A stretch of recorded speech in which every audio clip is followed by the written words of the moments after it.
The army announced that it launched extensive simultaneous strikes against targets in both Tehran and Beirut. In the Iranian capital, the IDF says it's striking the infrastructure of the terror regime, while in Beirut, it's attacking Hezbollah targets. Starting with the north, where amid heavy incoming rocket and mortar fire on northern Israel, the IDF is intensifying its air and ground operations in Lebanon. ILTV's Devil Klein has the latest. The IDF is continuing to target Hezbollah positions across the south and deeper into Lebanon, including several neighborhoods in Beirut.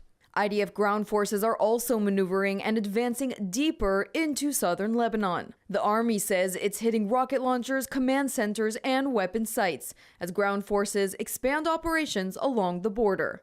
The escalation comes as Hezbollah continues and intensifies its rocket and drone attacks on northern Israeli communities.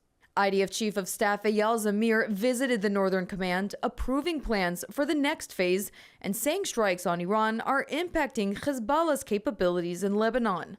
Zamir confirmed a targeted ground operation in southern Lebanon with more than 400 Hezbollah operatives killed and troops continuing raids on weapon sites.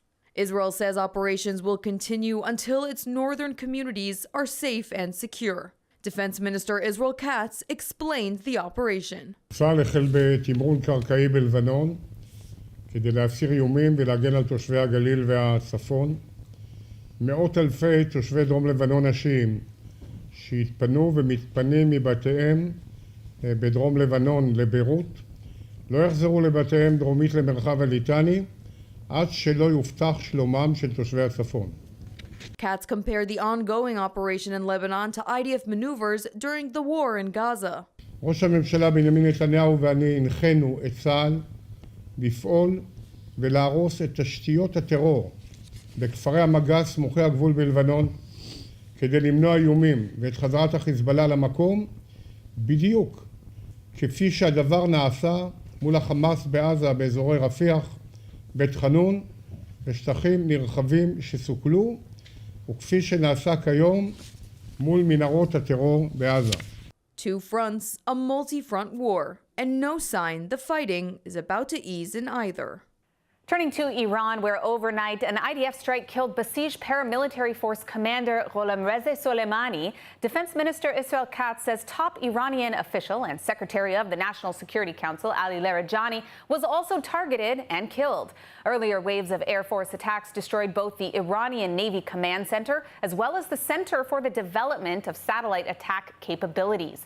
ILTV's Steve Leibowitz has the latest. The overnight strike killed the notorious Basij paramilitary force commander Gholamreza Soleimani and targeted other top figures in the Basij, which is known for violently suppressing anti-regime protests. The IDF confirms it also struck top Iranian official Ali Larijani in Tehran, but results are still being verified. Simultaneously, the military targeted top Palestinian Islamic Jihad leader Akram al-Ajuri and other senior figures with confirmation of casualties pending. On day 18 of the war with Iran, the IDF attacked and destroyed both the Iranian Naval Command Center as well as the Center for the Development of Satellite Attack Capabilities.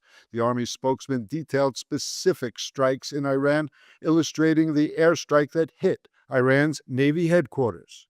הטייסים והטייסות שלנו תוקפים ברחבי איראן כל הזמן. ביממה האחרונה פגענו במפקדת חיל הים של משמרות המהפכה. המשטר האיראני השתמש במפקדה הזו כדי להפוך את הזירה הימית לזירת טרור. The IDF also confirmed the Israeli Air Force strike on the key Iranian Space Agency research site used to develop capabilities to attack satellites. בתקיפה נוספת בלב טהרן פגענו והשמדנו מרכז לפיתוח יכולות תקיפת לוויינים. מרכז שהיווה איום על נכסי החלל והלוויינות של ישראל ושל כל העולם. במקביל אנחנו ממשיכים לתקוף את כוחות הבסיג', כוחות הדיכוי האיראנים. Israel says its airstrikes across Iran target military and terror leaders, sending a clear warning that the campaign will continue until the threat is neutralized. U.S. President Donald Trump says some countries are eager to join a U.S.-led effort to secure shipping through the Strait of Hormuz, while others are holding back. Leading European allies are rejecting Washington's calls, while leading Gulf states are reportedly urging the U.S. to continue the war after repeated attacks by the Islamic Republic. Several key Gulf states are reportedly increasing pressure on the United States to take decisive action against the Islamic Republic as tensions escalate across the region and the Strait of Hormuz crisis deepens. According to sources, Arab governments are urging Washington not to leave the Islamic Republic with the ability to threaten key oil routes and regional economies. The shift comes after suspected Iranian strikes, including an attack near Dubai International Airport. Speaking at the White House, President Trump said several nations have indicated they are prepared to take part in the initiative aimed at protecting commercial vessels in the strategic waterway. But he acknowledged that some traditional allies are showing less enthusiasm, even though they rely heavily on the route for energy supplies. We strongly encourage other nations whose economies depend on the Strait far more than ours. You know, we get less than 1% of our oil from the Strait, and some countries get much more. Japan gets 95%. China gets 90%. Many of the Europeans get quite a bit. South Korea gets 35%. So we want them to come and help us with the Strait. Trump says Iranian officials have been signaling interest in a diplomatic deal with Washington, but he says it remains unclear whether Tehran is ready for negotiations. Iran has always used that as an economic weapon, and it's not going to be able to be used very long. Numerous countries have told me they're on the way. Some are very enthusiastic about it, and some aren't. Some are countries that we've helped for many, many years. We've protected them from horrible outside sources, and they weren't that enthusiastic. And the level of enthusiasm matters to me. The European Union says it has no plans for now to expand its naval mission to the Strait of Hormuz, despite rising tensions. German President Merz gave an emphatic no. Wie die Vereinigten Staaten und Israel wollen wir ein Ende des iranischen Nuklear- und Raketenprogramms.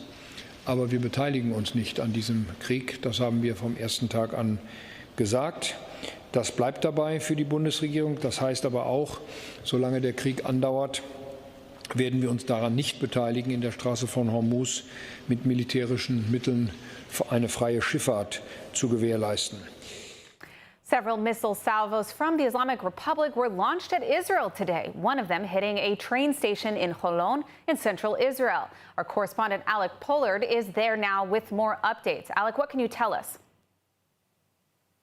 Right, Emily. So as you mentioned, there have been 3 salvos already into central Israel in the morning and the afternoon. One of them was over here at the Holon Juncture train station. This was one of those cluster munitions that scored a direct hit here at the station. You can even see some of the damage behind me here in the background. Right over there, you can see it.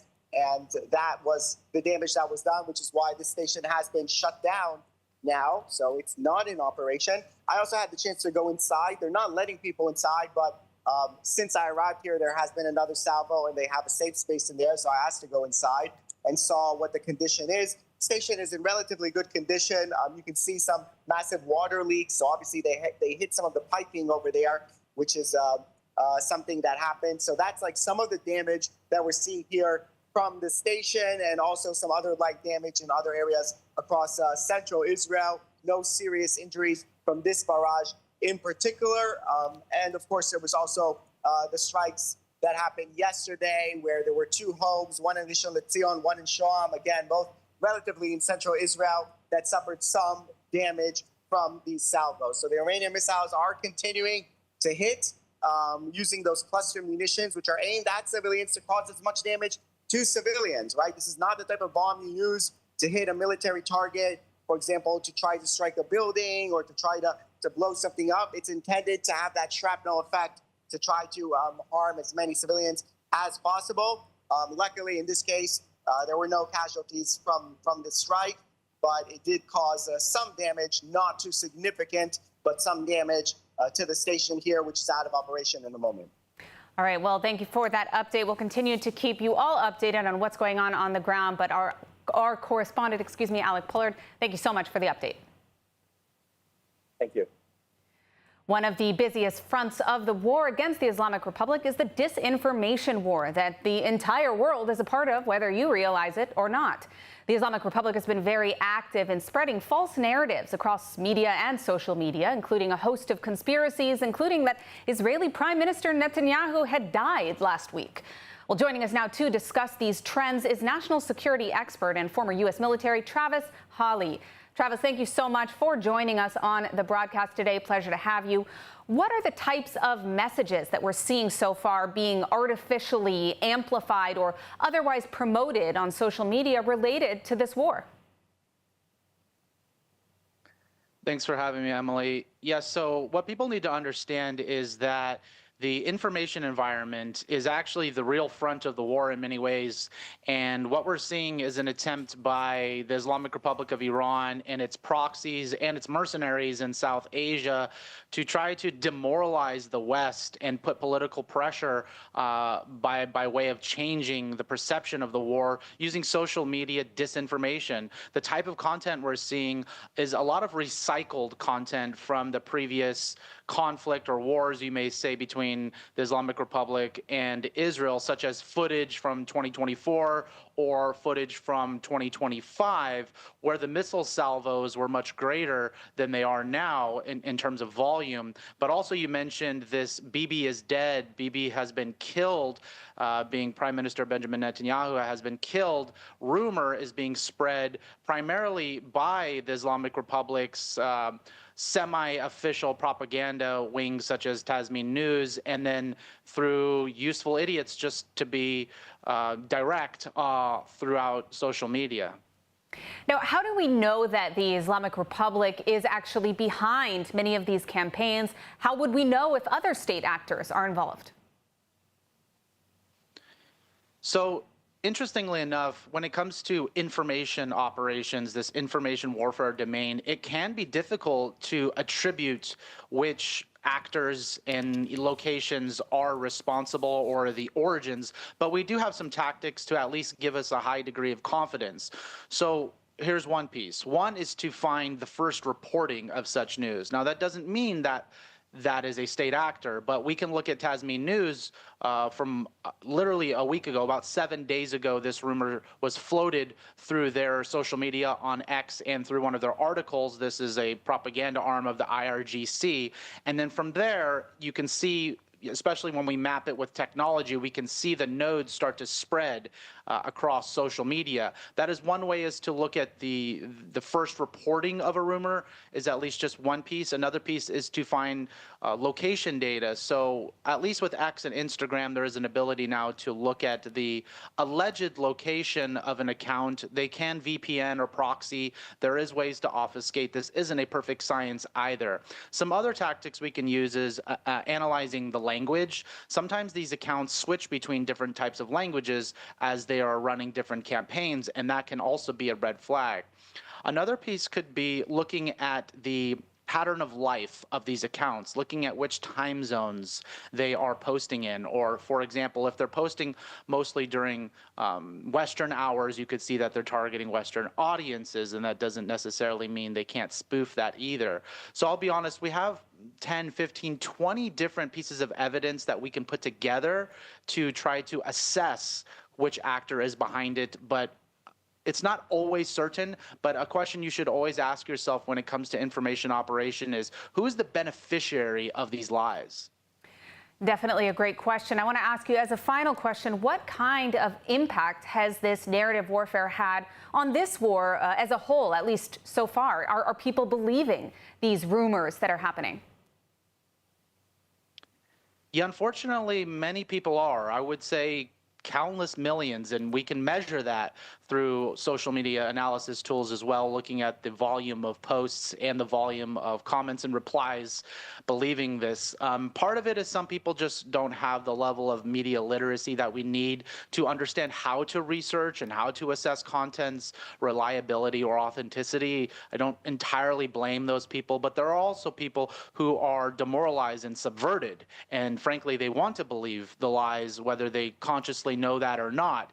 And the way that this impacts impacts the war, as we saw even potentially last year in June with the 12-day war, is that if there is no public support or there is diminishing public support for military action, then that does, as an upstream effect, go downstream to our politicians, and it can affect policy and it can affect judgments in the actual kinetic battlefield of these wars. So we can see that when there is an onslaught of disinformation and a fog of war, excuse the pun, digitally speaking, it can affect how soon ceasefires are reached or how soon the tactics move from kinetic to diplomatic.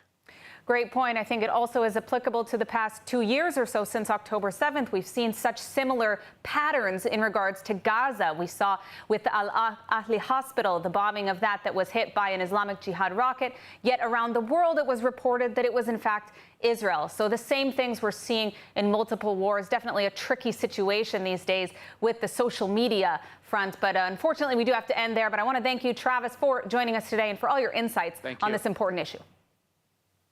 Thank you.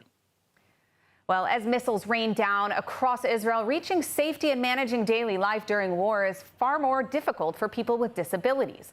During this war, mobility challenges leave some families living almost entirely inside their bomb shelters, unable to reach food, medicine, or even essential care. For 35 years, Chimes Israel has helped children and adults with disabilities through therapy, essential care, and employment support. But because of this war, children with disabilities are losing critical therapies, and adults are losing daily structure and human contact. Even some staff members' homes have been destroyed by these attacks, yet they continue serving the people who depend on them.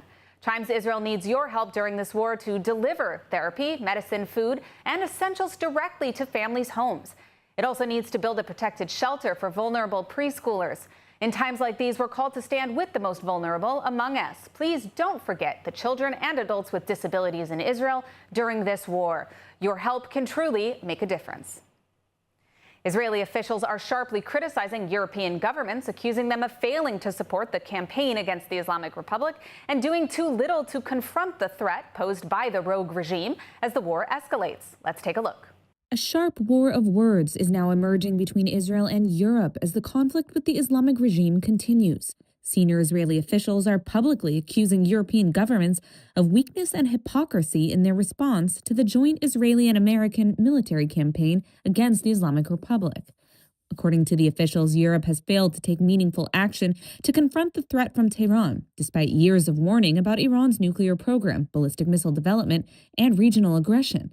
One Israeli official described the current moment as Europe's ugliest hour, saying European countries have not mobilized to help keep shipping lanes in the Strait of Hormuz open and have done little to defend Persian Gulf states from Iranian attacks. Even as the regime in Iran has expanded its nuclear and missile programs over the past decade, European governments continue to rely mostly on diplomacy.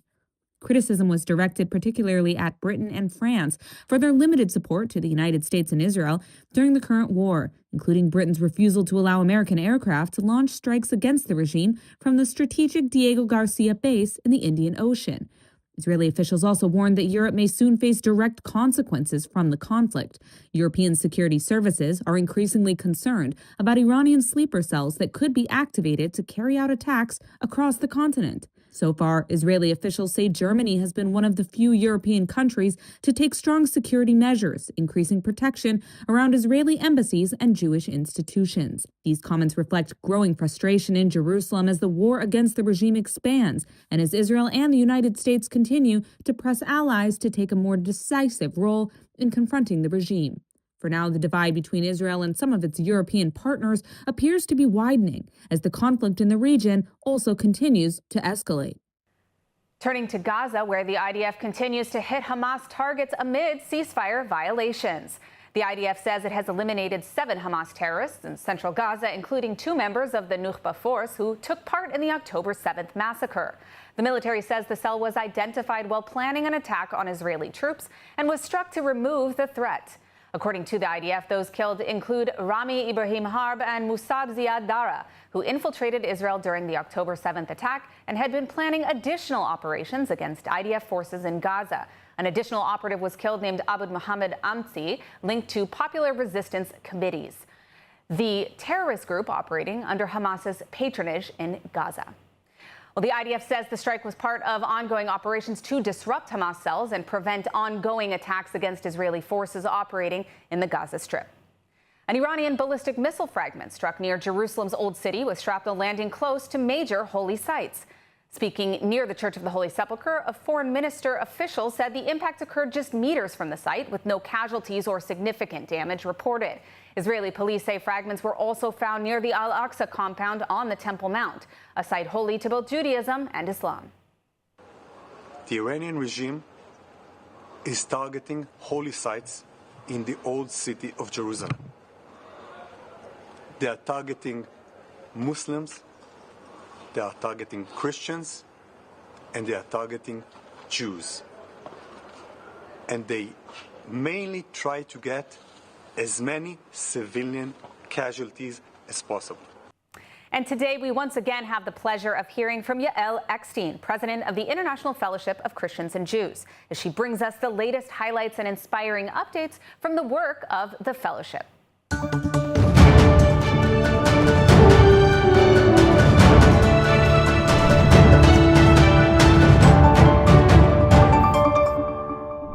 Shalom, my friends from here in Israel. I'm Yael Eckstein, and here are 2 fellowship projects that you should know about this week. Number 1. Thank God the fellowship's emergency preparedness paid off. The fellowship distributed thousands of emergency backpacks to Israel's first responders, on top of the first responder gear, including bulletproof vests and helmets so that they can work under rocket attacks. We packed emergency food boxes with vegetables and chicken and everything that an elderly would need while Israel is under attack. The preparations that the fellowship has made is saving lives right now. Number 2, we're always on the ground looking for new needs that arise that we couldn't have planned for. And we heard about Meir, an 89-year-old man who was sleeping on the floor of a public bomb shelter. We bought beds for elderly and placed them for Meir in his bomb shelter and at other bomb shelters that have lots of elderly there throughout Israel. Praise God. It's those simple things that make a very big difference. There are 2 projects that you now know about the fellowship here in Israel. Join me next week, same place, same time, for what's happening in the Holy Land. Shalom.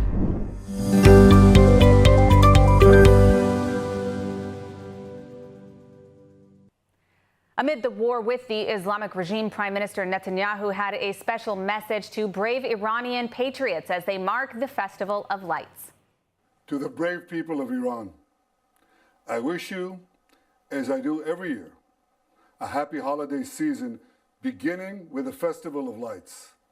It signifies the age-old belief of the Iranian people that light will triumph over darkness, that good will triumph over evil.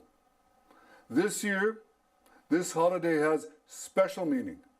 Celebrate it with your friends, your family, your loved ones. I take this opportunity to wish you a happy Nowruz, a year of freedom, a new beginning of hope to all of you, my dear friends.